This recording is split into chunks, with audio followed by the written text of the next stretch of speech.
আজকে আমি দরওয়ান বলে মেয়েটি আমাকে ঘুম চুলে চোর মারলো। আরে রাজু, তোমার গালে কিসের দাগ এগুলো? ম্যাডাম, অফিসে একটা নতুন মেয়ে এসেছে, প্রতিদিন সে আইডি কার্ড ছাড়া ঢুকে। আইডি কার্ড দেখতে চাইলে সে আমাকে থাপ্পড় মারে। আচ্ছা, তোমার মতো একটা দেশ আমাকে এক্ষুনি এনে দাও। আচ্ছা ম্যাডাম, আমি এক্ষুনি আনতেছি। আরে এই মেয়ে, তুমি আইডি কার্ড ছাড়া কোথায় যাচ্ছ? কি তোর এত বড় সাহস, তুই আমাকে অফিসে ঢুকতে দিলি না? দাঁড়া, আমার বিএফ কে এখনই ডেকে আনতেছি। ম্যাডাম, সবার ক্ষেত্রে সমান অধিকার, আপনি আইডি কার্ড ছাড়া কখনোই ঢুকতে পারবেন না।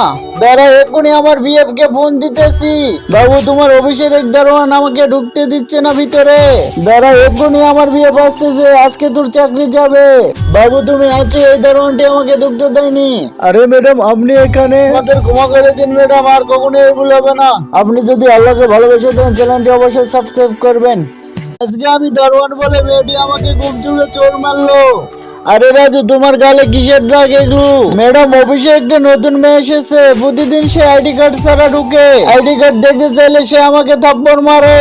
আচ্ছা, তোমার মতো একটা দেশ আমাকে এক্ষুনি এনে দাও। আচ্ছা ম্যাডাম, আমি এক্ষুনি আনতেছি। আরে এই মেয়ে, তুমি আইডি কার্ড ছাড়া কোথায় যাচ্ছ?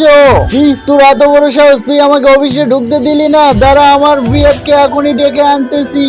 ম্যাডাম, সবার ক্ষেত্রে সমান অধিকার, আপনি আইডি কার্ড ছাড়া কখনোই ঢুকতে পারবেন না। দাঁড়া, এক্ষুনি আমার বিএফ কে ফোন দিতেছি। বাবু, তোমার অফিসের এক দারোয়ান আমাকে ঢুকতে দিচ্ছে না ভিতরে। দাঁড়া, এক্ষুনি আমার বিএফ আসতেছে, আজকে তোর চাকরি যাবে। বাবু, তুমি আছো? এই দারোয়ানটি আমাকে ঢুকতে দেয়নি। আরে ম্যাডাম, আপনি এখানে? আমাদের ক্ষমা করে দিন ম্যাডাম, আর কখনো এগুলো হবে না। আপনি যদি আল্লাহকে ভালোবেসে থাকেন, চ্যানেলটি অবশ্যই সাবস্ক্রাইব করবেন।